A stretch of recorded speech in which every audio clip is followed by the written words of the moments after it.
And it's another week. Welcome to Business Morning. I'm Ladi Williams. And I'm Chimeze Obi Iwago. Well, it's a great weekend of Valentine. Post-Valentine. I hope you showed some love there. Yes. All right, we tee off with major highlights last week. The National Bureau of Statistics announced the completion of the enumeration of establishment in December 2020. According to him, over 1.4 million establishments were enumerated as part of the process to rebase Nigeria's gross domestic product. Dr. Yemi Kale, the statistician general of the Federation, said the National Survey of Establishment is the second part of the National Business Sample Census 2020-2021, which started in October last year after some delays brought about by the COVID-19 pandemic. The National Business Sample Census has two major components. The first component is listing or enumeration of business and commercial establishments across the country, while the second part of the sample survey is currently ongoing. And the Federal Executive Council approved a new medium-term debt management strategy for Nigeria from 2020 to 2023. According to the new debt management strategy, borrowing will be from domestic and external sources, but a larger proportion of new borrowing will be from domestic sources using long-term instruments, while for external borrowing, concessional funding from multilateral and bilateral sources will be prioritized. The Central Bank of Nigeria, in its November economic report, also noted that the fiscal deficit rose by 208.14 billion naira to 620.49 billion naira as of the end of November, from 421.35 billion naira at the end of October. The rise in deficit was driven by the rise in personnel and overhead costs and provisional aggregate expenditure. And on the global oil market, Brent had a weekly growth of 2.87%. And this morning, oil prices have risen to their highest in more than a year after a Saudi-led coalition fighting in Yemen said it intercepted an explosive-laden drone fired by Iran-allied Houthi group, raising fears of fresh Middle East tensions. Hopes for more U.S. stimulus and an easing of coronavirus lockdowns helped support the rally after prices gained around 5% last week. Brent crude was up 66 cents at $63 a barrel after climbing to a session high of $63.44, the highest since January 22nd, 2020. U.S. West Texas Intermediate crude futures gained 86 cents to $60.33 a barrel. It touched the highest since January 8th last year of $60.77 earlier in the session. U.S. President Joe Biden pushed for the first major legislative achievement of his term on Friday, turning to a bipartisan group of local officials for help on his $1.9 trillion coronavirus relief plan. Oil prices have rallied over recent weeks, also as supplies tighten due largely to production cuts from the Organization of Petroleum Exporting Countries and allied producers in the group OPEC+. And after nearly 6 months without a leader, the World Trade Organization looks set to name Nigeria's former Finance Minister, Dr. Ngozi Okonjo-Iweala, as its first female and first African leader. The General Council of the World Trade Organization will meet today to consider her appointment. The announcement follows a statement by the Office of the U.S. Trade Representative expressing strong support for the candidacy of Ngozi Okonjo-Iweala to lead the Global Trade Club.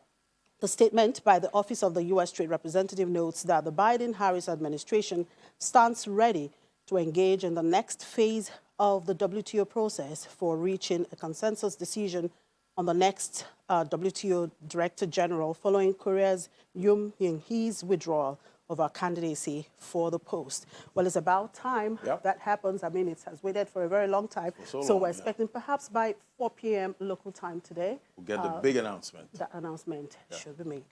In the meantime, barely a week after the Federal Executive Council approved the renovation of the National Arts Theatre, the Central Bank Governor, Mr. Godwin Emefiele, has signed a memorandum of understanding with contractors for work to begin. The CBN governor said the refurbishment of the edifice will take about 15 months, while other creative hubs have been approved for construction. We take a listen. Once upon a time, this edifice, which was constructed in 1976, hosted the Festival of Arts and Culture a year later. In the last 45 years, this landmark structure has become a shadow of itself. But now it is about to receive a breath of fresh air as the commitment by the Central Bank of Nigeria and the Bankers Committee has reached an advanced stage.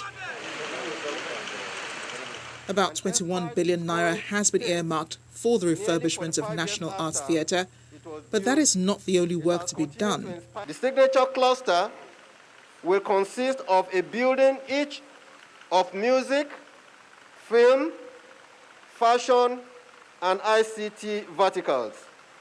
In addition to this, a welcome or visitor center, police and fire stations, and structured parking for up to 500 vehicles will be built.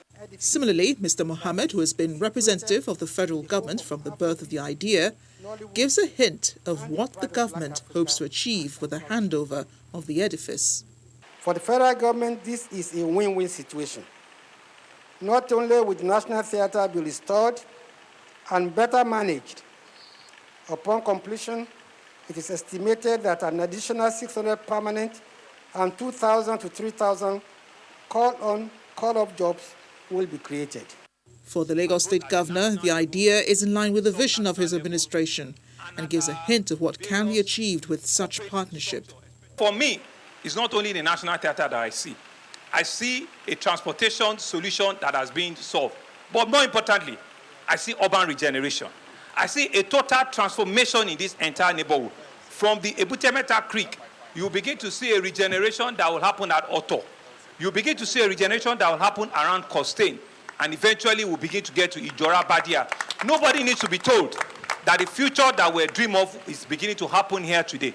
Shortly after is the business of the day, signing of several contract agreements.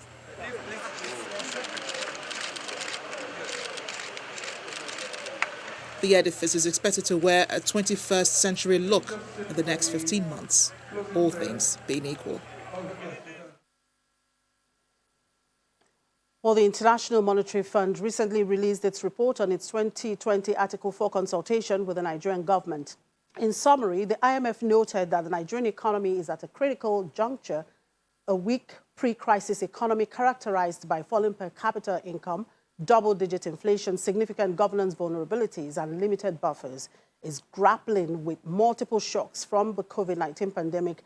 Rail output is projected to contract by 3.2% in 2020, with a weak recovery likely to keep per capita income stagnant and no higher than the 2020 level in the medium term. Well, it went ahead to say that policy adjustment and reforms are urgently needed to navigate this crisis and change the long-running lackluster course. Where is the government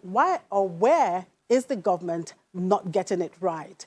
Well, Tunde Lemo, a former deputy governor of the Central Bank, joins us now. Thank you very much, Mr. Lemo, for joining us on the program. Good morning. Morning. Good morning. Thank you very much. So the IMF says, yes, policy adjustments and reforms designed to shift the country from its dependence on oil and to diversify the economy towards private sector-led growth will set Nigeria on a more sustainable path to recovery. Sounds like a broken record, doesn't it? But where lies the problem? Well, you know, the problem had been with us even before the pandemic. If you go through the report very well, they did say that we've had a fairly weak fundamentals. We've had fairly weak fundamentals in the economy, even pre-crisis. And it's mainly because of the way our economy is structured. You find out that we've been heavily import dependent, and we've been heavily import dependent, and then of course the bulk of our revenue is in petrodollars, of course, which price is highly volatile. You also did appreciate the fact that the loan burden is very high, and so we've always had very limited fiscal buffer to actually deal with issues as they arise. And of course, you know that our growth has been stunted in the past decade or so. We celebrate 1 to 2% growth when our population has been growing at far more than 3%. So on a per capita basis, we've actually been dropping. And so these are all the problems that were with us pre-COVID. And the COVID problem also exacerbated the problem, as well as the oil price shock that we experienced. All right, Mr. Lemo, the key issues here are the high inflation rates and management of the foreign exchange market. But let's look at the FX market. The IMF is recommending a further devaluation of the Naira, which it says will ease the external imbalances. Even though the central bank doesn't agree with that, do you think the Naira is currently overvalued? And if so, what should be the fair value for the Naira? Well, you see, it depends on the market you're looking at. Officially, as far as central bank is concerned, the rate of foreign exchange is below 400. In fact, it was only over the weekend that I&E window moved to 400 Naira per dollar. However, that is not the rate that the average man can access funds at.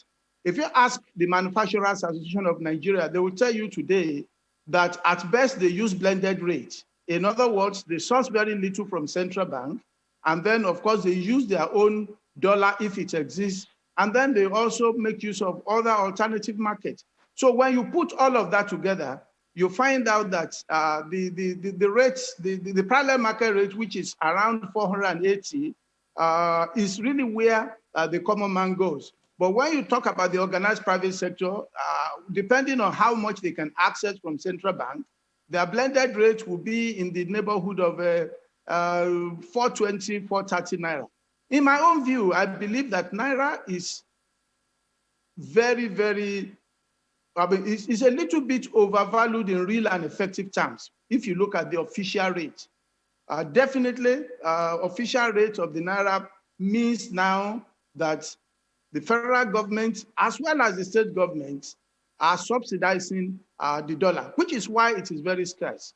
When you have the price of a particular product that is not allowed to be determined by the market, what you see is that, of course, the official source is very scarce, and then the liquidity is not there, which is already what we are having in the market today.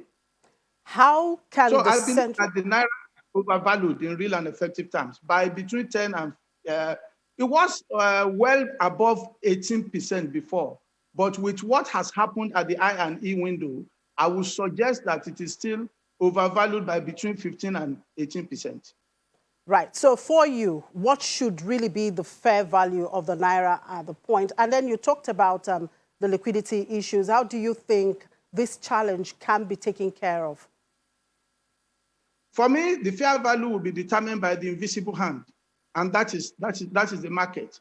And the way to make that happen is for central bank to continue to ensure that they move close to the market by bringing, and by so doing, they will bring confidence into the market. What has exacerbated the problem is that funds from independent sources have dried up.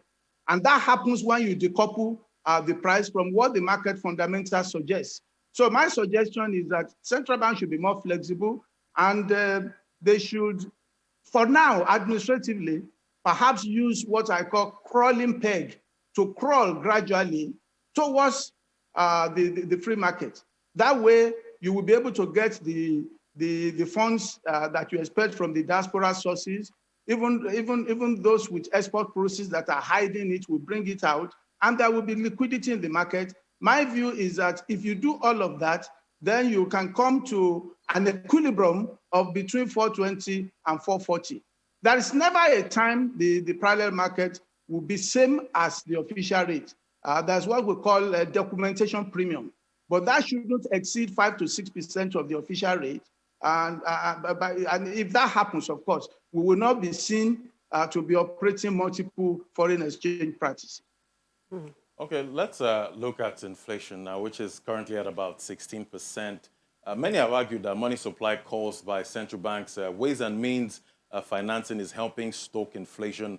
And part of IMF's recommendation is that the central bank's financing of the budget deficit must be phased to reduce inflation. What's your take on this? I agree, absolutely. Today, you find out that if you go to the money market, the yield is not there. And so most people would rather not invest in money market. What do you earn? Less than 1%, when inflation is close to 16%. I believe that the way to do that is actually for central bank to allow the federal government to access the money market to borrow. And that brings two things. It helps in ensuring that even the price of Naira is market determined. Two, it also brings the needed discipline to government. Government is already, for me, the level of borrowing is a bit worrisome now. And when you make borrowing very cheap, you are also injecting them with additional adrenaline to borrow more. And I think we should desist from doing that. I know why they did that, because, of course, at the time they did it, the liquidity to support government to deal with COVID and those things are not there. So the accommodative policy should actually be shut down. And the time is now for central bank to raise, to pull back and allow the market to supply if government needs money. So in other words, now, you know, the central bank held its key rate for a second straight time in its January meeting. So are you saying it's now time for the central bank to think of raising the interest rate?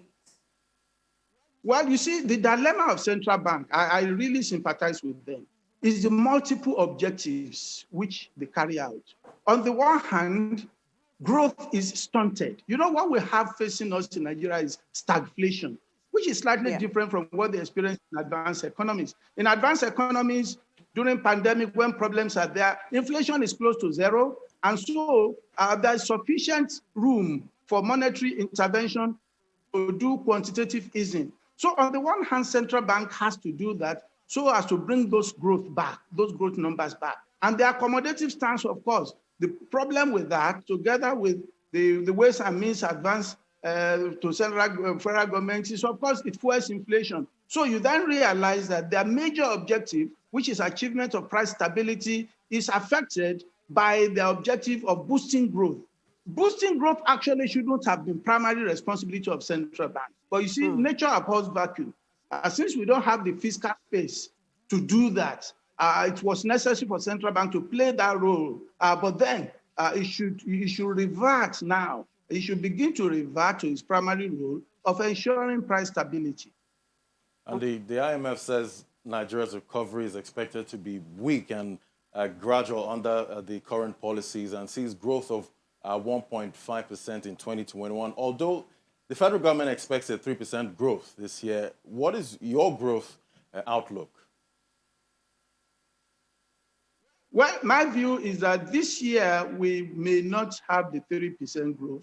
IMF has suggested around 1.5 or 1.7. My take is we will definitely do less than 2% in 2021.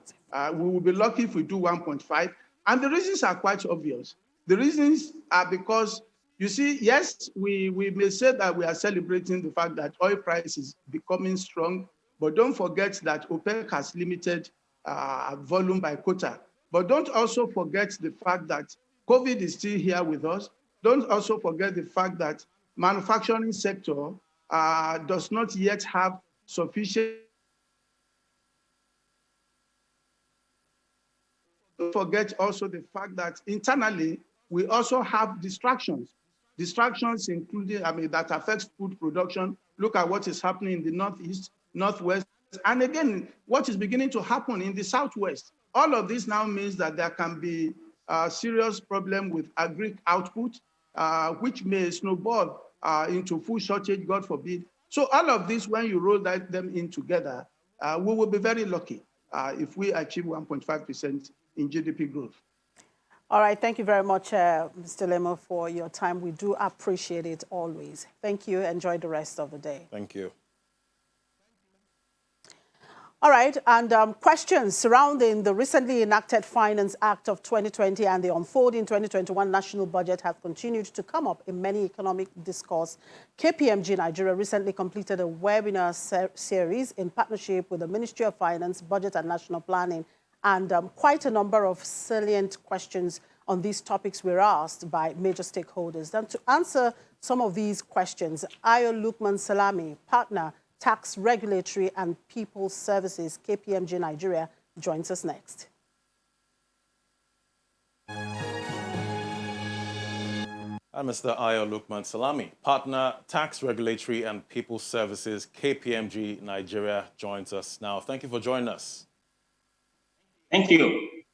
Yeah, so I'd like to get straight into this by understanding the major reforms and improvements we've observed in the Finance Act of 2020 from that of 2019. We did see some clarifications on some taxation of real estate investment companies and non-resident companies. But I want to get your thoughts on this. Yeah, thank you very much.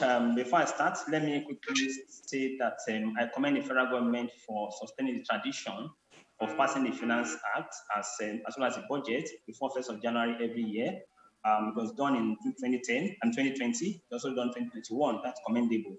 Now, back to your question as to the changes in the Finance Act with respect to real estate and the rest. I guess this started from 2019 FA, where the government made some significant changes to the tax law with respect to making real estate investment companies pass-through entities, such that the income they earn on behalf of the beneficiaries are not taxed twice.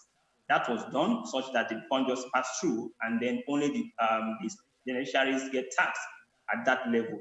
That tradition was continued in 2020 FA because there was some confusion as to how to implement that provision of the Finance Act 2019. So what 2020 Finance Act then does was to explain a bit further how and why this can happen, such that real estate investment companies and their trustees are not taxed twice on the income they earn on behalf of the beneficiaries. It's only taxed at one point, which is at the point of payment to the beneficiaries.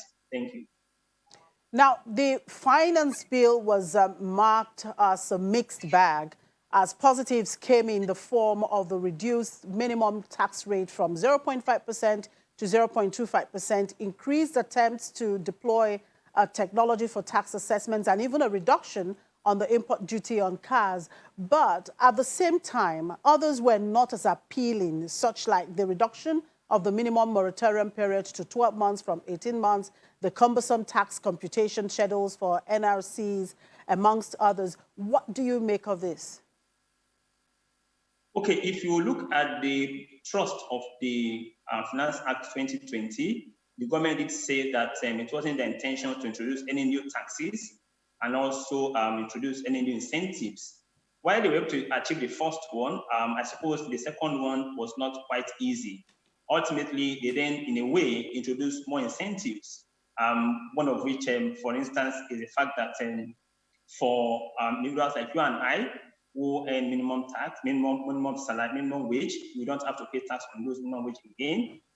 For people who, individuals and small-scale businesses, who before used to pay double taxation on income they earn in the commencement of their business, that has now been expunged, and their taxation is a bit easier, and that then increased their chance of survival.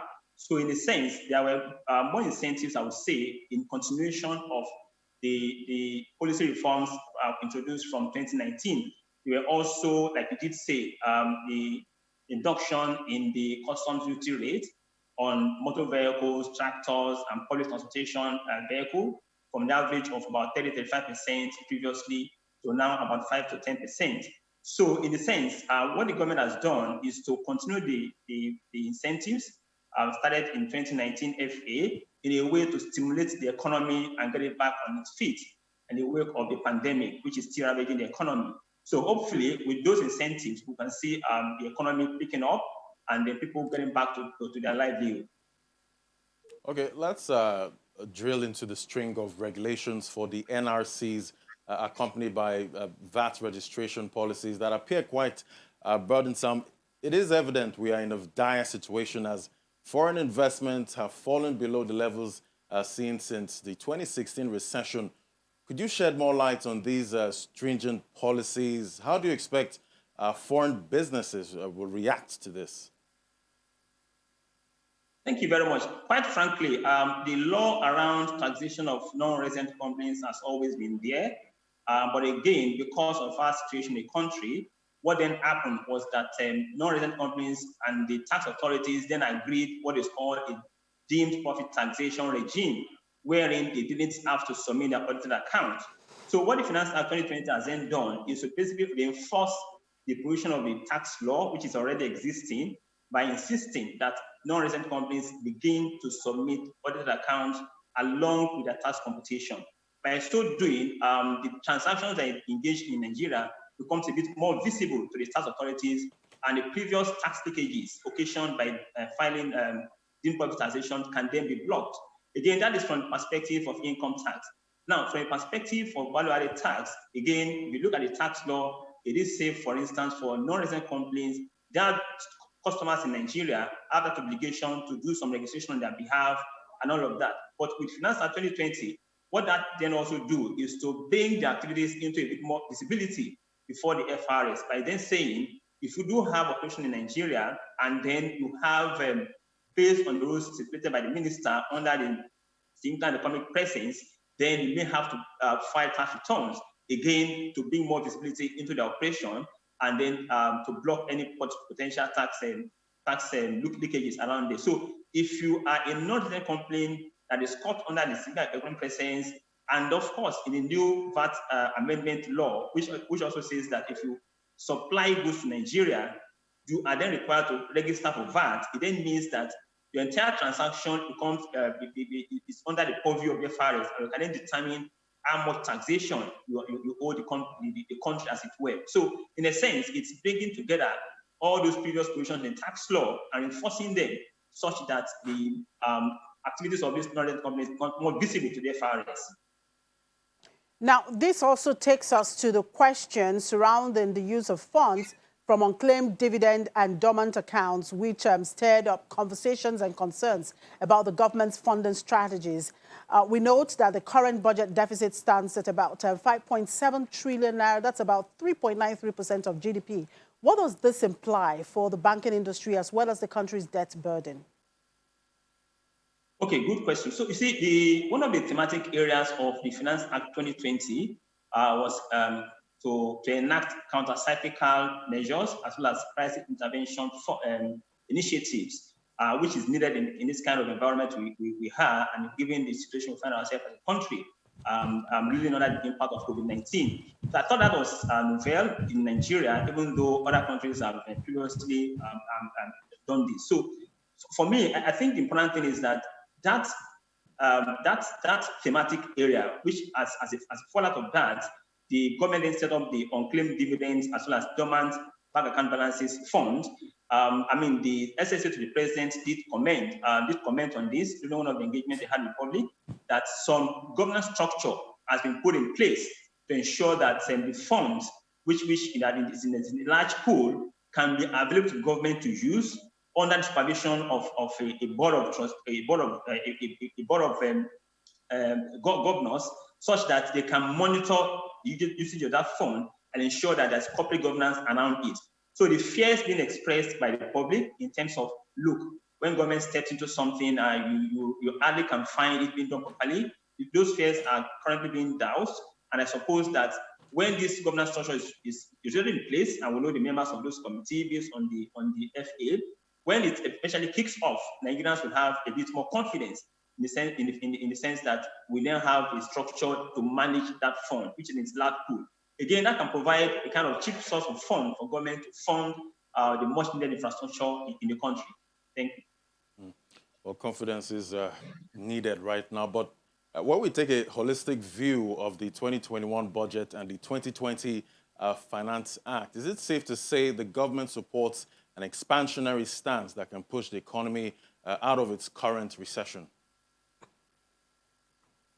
Well, I think my general assessment of the 2020 budget is a mixed bag, and I will explain that very quickly from a perspective of revenue generation and then expenditure standpoint. From revenue generation perspective, you would observe that based on the numbers from the Minister of Finance, Budget and National Planning, we did achieve 71% of our budget, our budgeted revenue, compared to 81% in 2019 and then 53% in 2018. That looks fantastic, given that this was a year that was ravaged by the pandemic.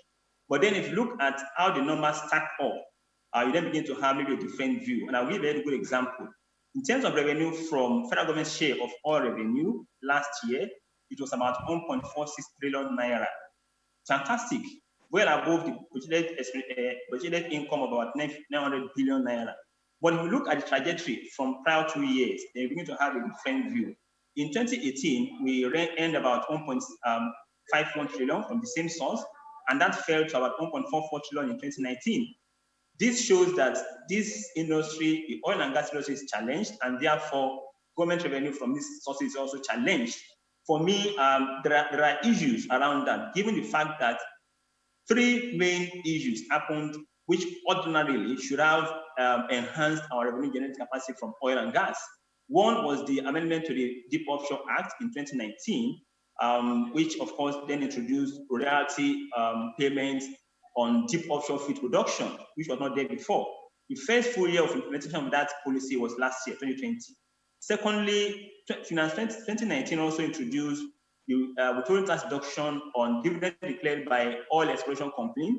Again, the first year of implementation of that policy or that law was 2020. And then lastly, we had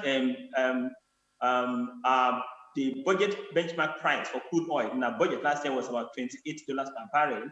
Again, we achieved about $43 per barrel. So if you look at these three factors, one would have expected a larger share of revenue from oil last year, which didn't happen.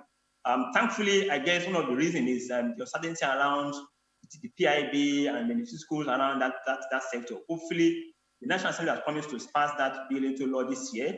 And if the government takes in all the input from the stakeholders, I suppose that if that law is passed, it can then help to restart and rejuvenate that sector, and the government can have a maximum yield from that sector. On the flip side, if you look at the VAT collection last year, it's more than doubled from about 81 billion in 2019 to about 172 billion last year, which is fantastic. And we don't know why that happened. There was an increment in the VAT rate from 5% to 7.5%. Very good. Now, look at the expenditure profile. Okay, last year alone, the government did say we achieved about 96.6%, which is fantastic, given that there was a pandemic here and all of that. But then, if you look at how that number stack up, they then begin to realize that how could a country like us spend about 3.1 trillion naira in debt service?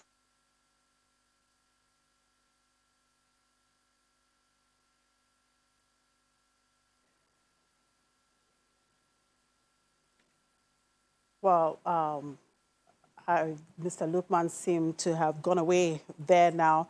Okay, let's take a quick look at the equities.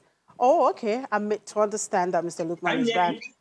Okay, Mr. Lukman, thank you very much. Yes, I'm so sorry you went away there. All right, let's look at the 2021 budget. Now, what were some of your key takeaways, in this budget? Were there specific plans laid out to upscale the already limited revenue, perhaps in line with the provisions of the Finance Act 2020? Absolutely, absolutely. There are, one of which is the fact that, for instance, I am looking forward to a situation where the budgeted revenue from oil, we exceed that in its bounds for the reasons I've said. We now have royalty from deep offshore fields. We now have dividends paid by oil exploration companies to the government. And then obviously the oil price benchmark of $40 per barrel, already we are doing $60 per barrel. And I think the prognosis is that before the end of the year, we might probably round up around that number. So I expect that we should do better than last year. On the expenditure side, I think that the government needs to watch the space with respect to debt financing. Currently, in the 2021 budget, the estimated expenditure on debt financing is about 3.32 trillion, which obviously, according to the numbers, should be about 24% of the total spending. I want us to watch this so that it doesn't exceed that, and then government can have more funds to divert to infrastructure development.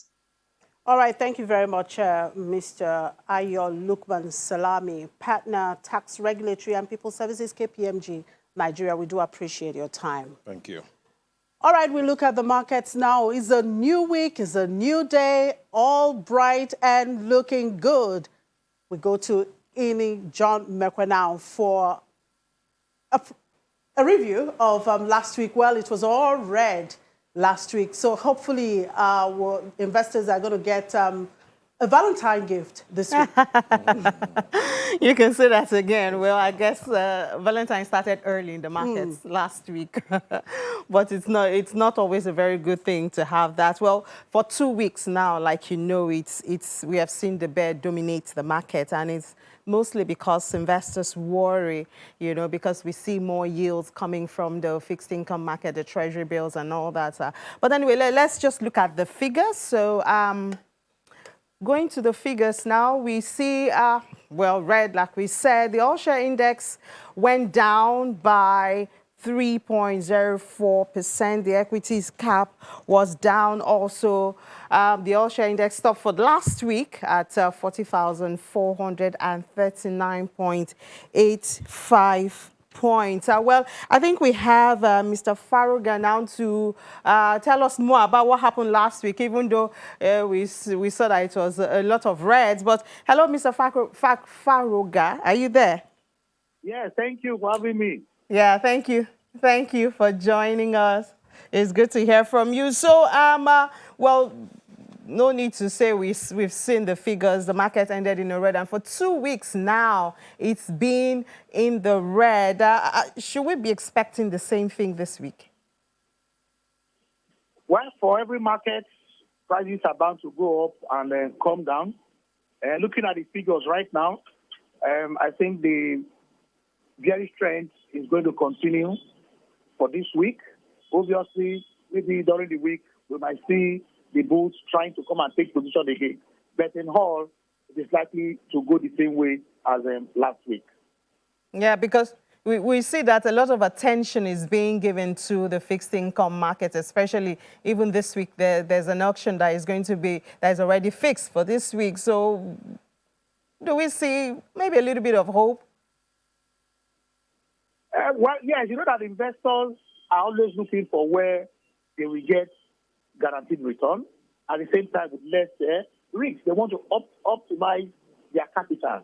So we might see investors rebalancing and going to that fixed income space. However, there are also some investors who want to balance their portfolio by also having investment in the fixed income and also in the equity market. It's going to be a mixed bag. Yeah, so we'll watch out and see. Well, BUA released its full year 2020 unaudited results showing 16% increase in profits. What do you think contributed to this, and what stands out for you? Yes, for me, BUA, when they came to the market last year, especially in 2020, January, they were very clear. They were very focused on what they wanted to do and where they were going. And all this coming out now is not a surprise to the market. They are a leader in that industry, and they are doing their best. What really contributed to this result that we are seeing is as a result of efficiency, cost reduction, and effective distribution of their products. You know, they are building plants in Sokoto, South, and other places in the country. And they are having strategic alliances with providers of power. So all these go a long way to reduce their cost. And of course, when their cost is reduced, we are going to see profits increasing. And that is what we are just seeing. You also recall, in 2019, they had an impairment, which they provided for. As soon as that has been taken care of, that's why we are seeing an increase in the profit figure for full year 2020, despite the challenges of the pandemic. We must give kudos to the management and board of BUA Cement Company, PLC. Okay, so I guess other companies have some lessons to learn. Thank you so much, Mr. Faruga, and we'll talk to you later on in the week once again.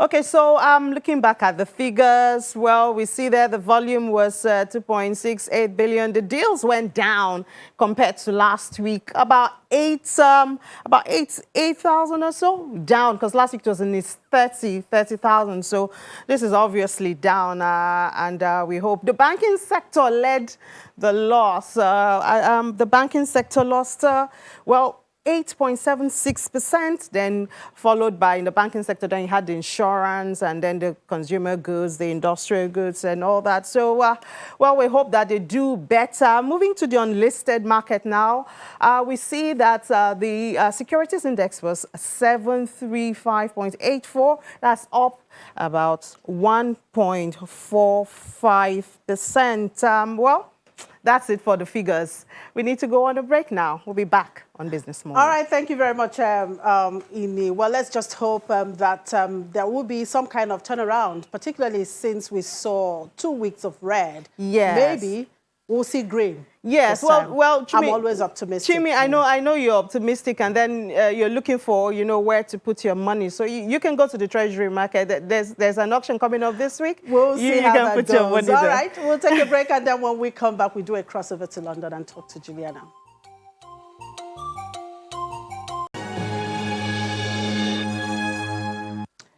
It's Monday morning also in London. Let's see what's playing out there. Let's talk to Juliana. Good morning, Juliana. Well, I hope you had a great weekend there. Hotel quarantine for all British and Irish citizens and UK residents who arrive in England after being in a high-risk COVID country begins today. They will have to pre-book and pay about £1,750 to spend 10 days.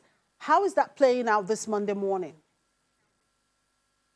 Good morning, Timothy. Yes, it's a pretty expensive 10-day quarantine, and there have been lots of complaints. But after much toing and throwing, yes, these new set of restrictions do begin today. There are a set of British media that have been camped outside of the main airport, and there are some people that have been frog-marched to these hotels. I think the government has struck a deal with about 16 hotels, so they've secured almost 5,000 hotel rooms, and this could be beefed up to about 50,000 hotel rooms.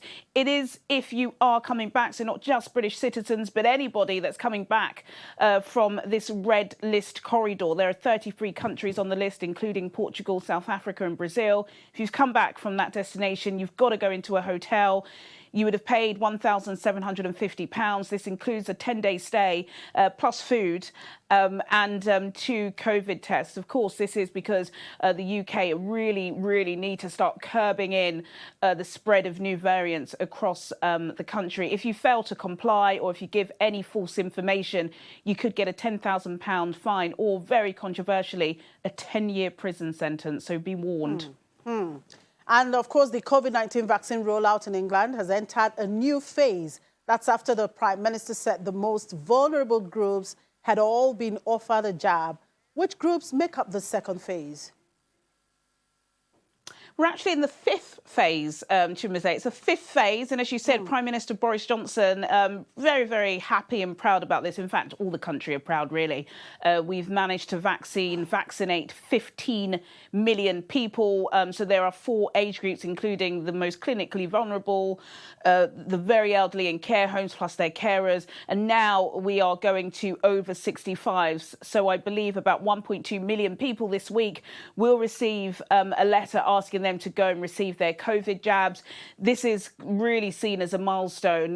We are desperate to get out of this 3rd national lockdown. We are expecting some information from Boris Johnson next week. There has been lots of controversy over the weekend. There's a letter that's been written by 60 Tory MPs demanding that Prime Minister Boris Johnson finally lays out those plans. There has been talks that this could be the end of March, early April. Pubs could close. Pubs could open. Al fresco shops could open. But we're waiting to see. But as this vaccination rollout keeps on going, this is the only way we're going to get ourselves out of this lockdown. And it's a new week. It's a new beginning. Last week, you talked about lots of data expected. Anyone on the radar today, or perhaps corporate news? Yeah, it's a big week this week for data, as it always is really here in the UK. On Wednesday, we're expecting inflation data.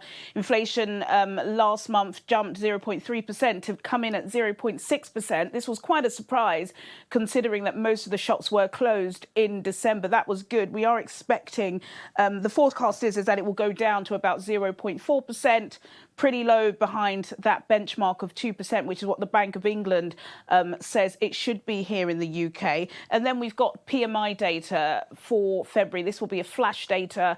This, again, of course, is going to give us a forensic look at the private sector here in the UK. We're not expecting it to be great because, again, most services are closed here in the UK. And then we're getting retail sales. Retail sales will be coming in on Wednesday too. Rose 0.3% in December. In January, we're expecting it to fall by about 1.8%.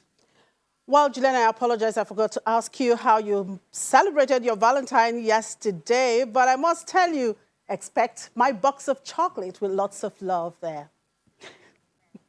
I can't wait for that. Thanks, Jimmy. All right, talk to you later. Okay, let's look at the crypto market. And talking about Valentine, I mean, the weekend we saw Bitcoin almost hitting the 50,000. Yes, 50,000 mark. And I thought I was going to get one Bitcoin from you, Ladi, for Valentine. Yeah, and it was actually a sea of red for the altcoins. This morning, because the Bitcoin is now tapering. Exactly, and that was actually last night. It was a sea of red. And you know, the color for Valentine is red, so we should have anticipated that. Let's look at the figures. Market cap at $1.429 trillion. 24-hour volume stands at $211.14 billion, down 3%. Bitcoin dominance, 61.29%. That's beginning to rise gradually. And you know what that means. When Bitcoin dominance goes up, the altcoins start to go down. Let's see, price of Bitcoin at 8 a.m. this morning, $46,957, down 2.36%. You know, it tried to hit the 50K yesterday, but got rejected, stood at 49,000. 24-hour volume at $78.68 billion. Top five gainers, we have Bitcoin Gold. This is one of the forks of Bitcoin. That's up 50%. And could be because Bitcoin itself kind of still ranging at this point. So maybe the forks want to try and play. Raven Coin up 22.29% at 7 cents a coin. EWT $14.15% up. Early trade this morning. Yeah, red. Top 100 coins. A lot of red. You see Mana there, Decentraland down 15%. Dogecoin. Let's talk to Solomon Amunde. Hello, Solomon. Yeah, good morning. Good morning. Good morning, Solomon.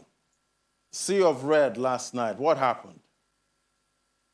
It's normal. You know, the last time, that was last week, Thursday or thereabout, I said I expected us to trade sideways for about 2 weeks. So what's happening right now is very, very normal. We've had a very serious rally from Tuesday down till Saturday from the altcoins. Most of them did 2x and 3x. So what they're just doing now is they're consolidating. It's a normal correction. So we expect it to do about 20% to 25% correction, which is great for us because we always buy the dip. Oh, buying the dip. But why is it so hard for Bitcoin to hit this 50K? What is stopping Bitcoin? Why are the bears not getting the strength this time? If you ask me, I would say Bitcoin has done very, very well. Like, it was a brief climb from like 37,000 straight to 47,000, which is like a difference of $10,000. And if you follow the chart, you'll find out it's something that happened from 19,000 to about 26, 27,000.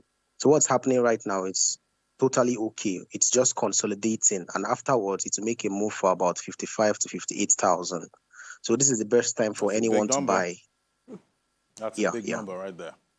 So I've been hearing about NFTs. One was sold last week for $1.5 million. What are NFTs? Yeah, NFTs are the next big thing in cryptocurrency. What it means is non-fungible tokens.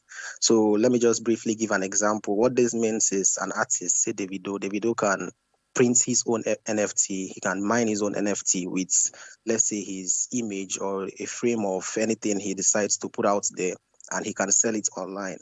So the people using this right now, the artists, we have so many artists that are selling most of their artworks as NFTs, and most of them are selling for $200,000. And the last one, which you know of, $1.5 million, that was a game NFT. Okay, Solomon, thank you so much. We've run out of time. Thank you for joining us as always, and happy post-Valentine.